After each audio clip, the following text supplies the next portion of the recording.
Hey everybody, this is Perch. A number of you over the last several months have mailed me. I mean, I'd say I get probably at least one or two of these a day, and I typically they're not. I don't know how to kind of bring any one of them up on this channel because, well, number one, I suspect half of these mails at least I don't recognize a writer, and half of them feel like people who are trying to bait me into kind of a bigger war or controversy. Some of them are from channel owners themselves. There's one guy in particular who's got a channel who I mean I you know y- I've mentioned before, probably not too much, that every now and then some of the people out there in this community actually concern me a little bit because they seem um, unnaturally angry or unnaturally into the channel or whatever's going on. I wouldn't say stalker, that's the wrong word, but there's like an unhealthy aspect to some of the people. Um, and by the way, this is one of those classic, like, on all sides. There's been people on different ends. I've talked about, like, Andrew Farrago is a guy who, I think somebody needs to do a wellness check. He will show up on Facebook boards and just, like, go into heavy detail about me and parts of my personal life that, like, does not feel normal as somebody who's just angry. And I typically block people who just won't shut up from things, and then that makes I knowing that that makes them angrier, but at least I'm, like, shutting off the spigot. If I could, I absolutely would, hide the channel itself from them. They couldn't even hear my voice, with the hope that they would just, like, go seek help, get away. But there's a handful of people. It's too addictive, I think. If you find yourself writing a mail to me, going like, "Hey, I'm looking at your subscriber count, and I've got more subscribers than you." It's like, okay, good for you. But when you do that kind of stuff, a lot, you start to be the one who seems weird in all this. I'm just saying. So it worries me a little bit. Some of these people get very, very strange. Anyway, so several of the mails kind of have that feel to it. It has the feel of somebody trying to stir up some nonsense and everything else. But the basic, if I'm taking a lot of mail and I'm combining it into one, the basic question becomes, why is the indie comic scene such a dumpster fire? And there's a bunch of bigger names kind of in all this. They change, they do different things. Some handle it better than others. So, my answer here is very generic. I guarantee you, and I think we can all be mature enough. Well, probably not, but hopefully everybody realizes that there's definitely people who are just putting out comics, doing their thing, no problem. They're not getting involved in any kind of bullshit. I'm gonna throw out a guy I haven't seen. What also burns me a lot is I'll say, well, I think this person's doing it right, and then sure enough, there's a bunch of other stuff going on in the background that I hadn't seen, and then whatever. But I'll give an example of one guy who I think is just doing his shit. That's Clint Stoker, who has put out comics, and I think he's talked to one side, he's talked to the other side, he's just put out books. Pat Shand is another one who just puts out books, and again, who knows? Maybe I'm missing a whole drama farm on both those people, but I don't think so. Their names don't come up in the typical wars that never end, and they just put out books. And so, it's kind of a shame, I think, when you talk about the indie comic scene being a mess, you have people like that who are just doing their thing and putting out books, and they're like, well, why are you shitting on me? I didn't do anything wrong. True, true, they didn't. It's about others. It's probably the only the only thing I can say.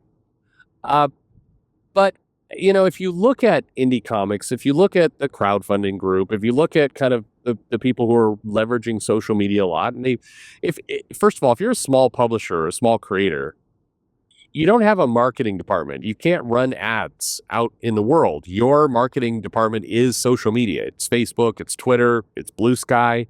It's probably not Blue Sky. No, it's basically it's these sites where you can hopefully get some attention for your comics. And getting attention, I'm answering your questions. Getting attention for your books is hard. I draw your attention very quickly to Ghost Machine, which is, not a small company, Jeff Johns and a lot of really talented creators there. And you barely hear anything about them. But month after month, they're putting really good books out. I've been, faithfully reading Geiger, and that is a great book. Great art, great coloring, good pacing. Really enjoying that thing.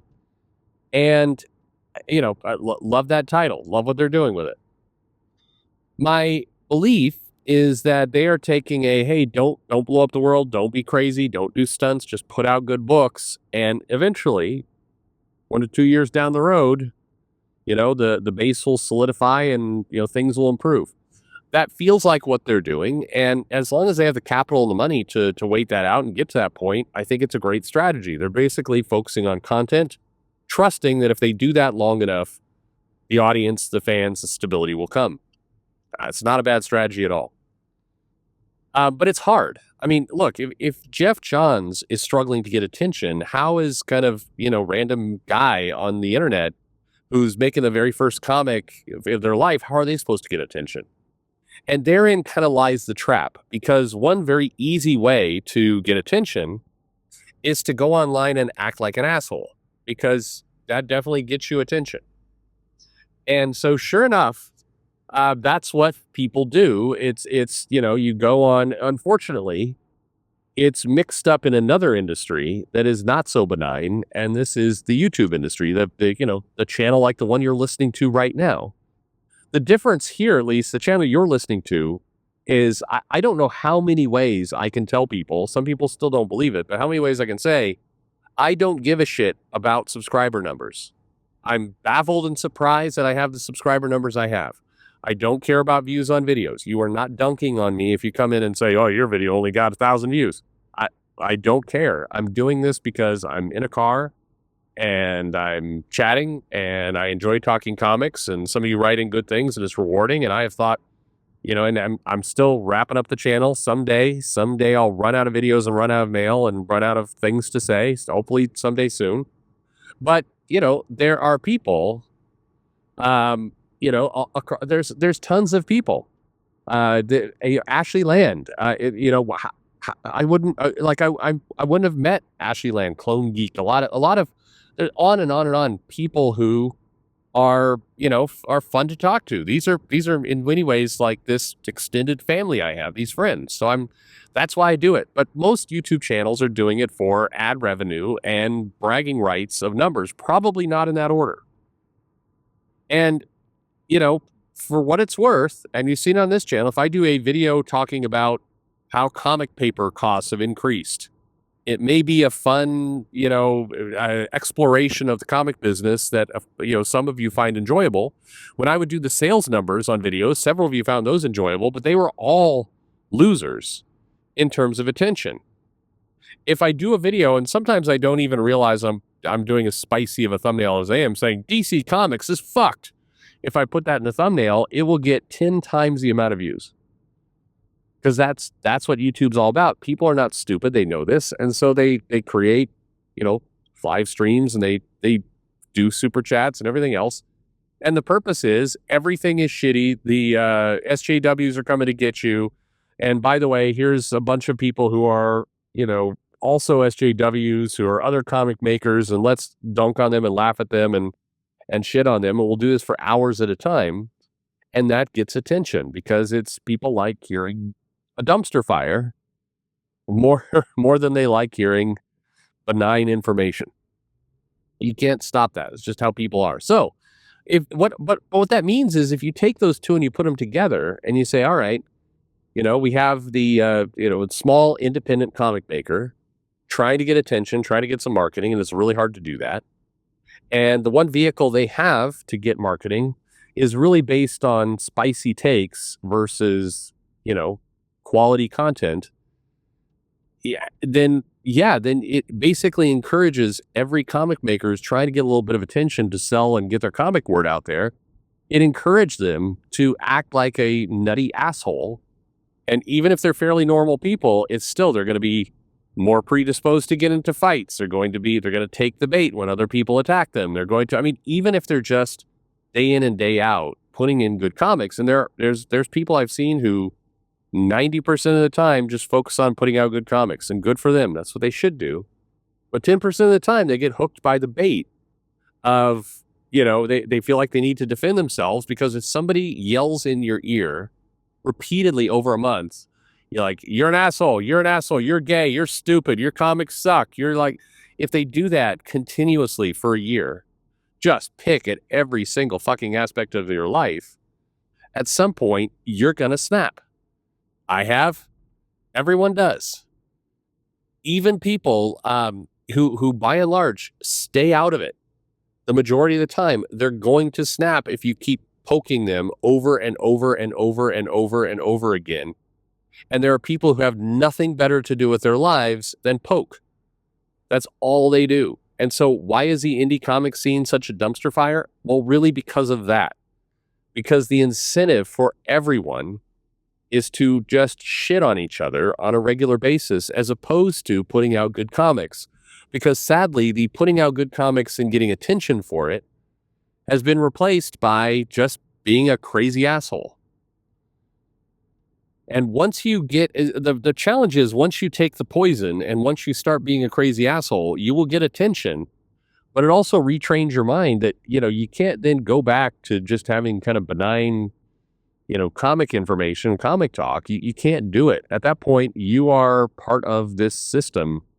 You like that, you need that attention. You need that dopamine hit, or you need that, that it's in order to sustain the marketing. You got to be a crazy asshole.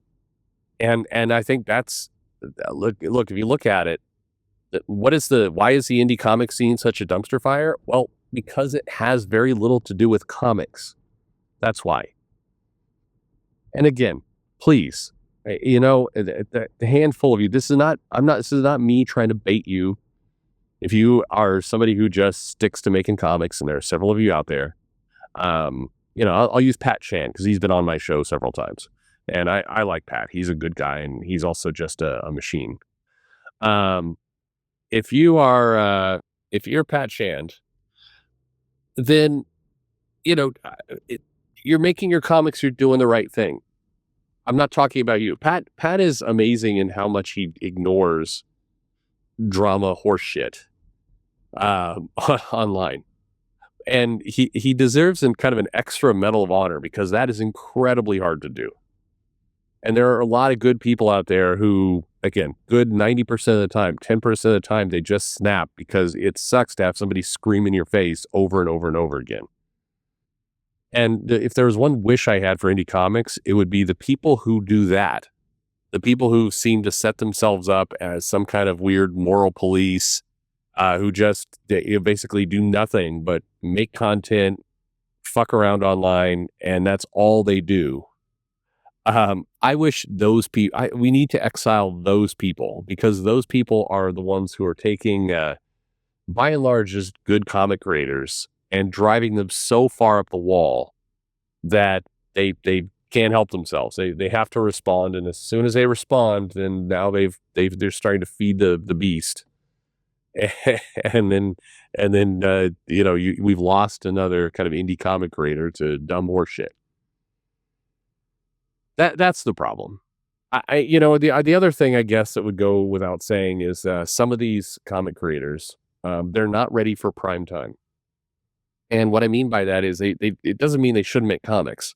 The only way you're going to get ready for prime time, the only way you're going to actually perfect your craft is if you make comics, learn from it, turn around and make it again. But in a world of kind of this high competitive, quick to shit on people kind of mentality, there's too many people. You can't fail in public. You can't have a C or a D quality product put out, even if you learn from it. And so you've got a lot of comics out there that just really are not, not at the point where they're ready to do this kind of stuff, but they're put out anyway because people are trying to kind of fight this cultural fight. I mean, they're just the indie comic scene would benefit a lot from less of this toxic horseshit that is used to basically generate attention and marketing, and Just a better system to allow people to kind of get good at what they do and do so in a way that isn't immediately putting them right into the middle of the fire. But anyway, we need indie comics. We need people out there making these books. We need this feeder system of new content, new ideas, new quality. We need it. Mainstream comics needs it. Indie comics needs it. We as customers need it. It's desperately needed. And so it irritates me, as you can probably tell in this video. It irritates me because I think that I just think it's wasteful that we have a better opportunity now. It's easier than ever to actually make a comic and get it out into the world than it ever has been before. And so much of the indie comic scene is spent with, stupid Twitter, frankly, like 12-year-old level feuds. Not 12 years old, but like age 12 level feuds. Thanks for listening.